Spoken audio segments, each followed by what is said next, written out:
പത്തനംതിട്ട വെട്ടൂരിൽ ക്രിസ്മസിനോടനുബന്ധിച്ച് വീടിനെ വ്യത്യസ്തമായ രീതിയിൽ അലങ്കരിച്ച അധ്യാപകരായ പ്രിൻസും ഭാര്യ സോണിയും. പുത്തൻ കാഴ്ചകൾ കാണാനും സെൽഫി എടുക്കാനും നിരവധി ആളുകൾ ഇപ്പോൾ പ്രിൻസിൻ്റെയും സോണിയുടെയും വീട്ടിലേക്ക് ഒഴുകി വരുന്നു.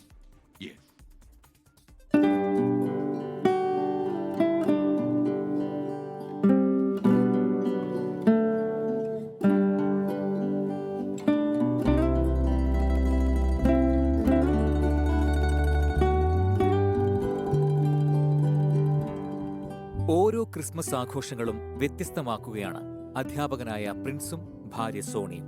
കട്ടയ്ക്ക് കൂടെ നിൽക്കാൻ മക്കളും. ഇത്തവണ എല്ലാവർക്കും കൗതുകമേകുന്ന തരത്തിലാണ് അലങ്കാരങ്ങൾ.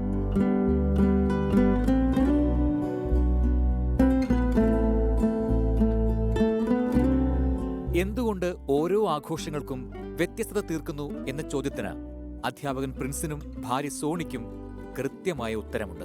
ഓരോ വർഷവും നമ്മൾ സ്ഥിരമായിട്ട് ഒരു കാര്യം ചെയ്യാതെ ഒരു പുതുമ നാട്ടുകാർക്ക് കൊടുക്കുക എന്നുള്ളതാണ് നമ്മുടെ ഒരു ലക്ഷ്യം എന്ന് പറയുന്നത്. ക്രിസ്മസ് സമയമാകുമ്പോൾ നമ്മളിങ്ങനെ എല്ലാം സെറ്റ് ചെയ്ത് വെക്കുന്നത് എല്ലാവർക്കും ഒരു സന്തോഷമാണല്ലോ. ഇതെല്ലാം ലൈറ്റും അലങ്കാരങ്ങളും കാര്യങ്ങളും എല്ലാം എല്ലാവർക്കും ഒരു സന്തോഷമാണ്. പിന്നെ അതിലൊരു വെറൈറ്റി കണ്ടെത്താമെന്നും പറഞ്ഞാണ് ഇസം തന്നെ ഇങ്ങനെ ഓരോ കാര്യങ്ങൾ ഓരോ വർഷവും ചെയ്തു വരുന്നത്. അടുത്ത ക്രിസ്മസിന് നമ്മൾ ഇപ്പം തന്നെ മൈൻഡിൽ ഉള്ളത് ഇതിൻ്റെ മുകളിൽ 2-3 മാലാഖമാരിങ്ങനെ ആടുന്ന മാലാഖമാരും ഒക്കെ വെച്ചിട്ട് ഒരു സെറ്റപ്പാണ് ഇപ്പം മനസ്സിൻ്റെ അകത്തുള്ളത്. പത്തനംതിട്ട നഗരത്തോട് ചേർന്നുള്ള വെട്ടൂരിലാണ് പ്രിൻസിന്റെയും ഭാര്യയുടെയും താമസം. സമീപത്തുകൂടി പോകുന്ന ഓരോരുത്തർക്കും കണ്ണഞ്ചിപ്പിക്കുന്നതാണ് രാത്രിയും പകലും പ്രിൻസിന്റെ വീട്ടിൽ നിന്നുള്ള കാഴ്ചകൾ. സാന്റയും വൈദ്യുത ദീപാലങ്കാരങ്ങളും ട്രെയിനുമെല്ലാം കൗതുകം ജനിപ്പിക്കുന്നു.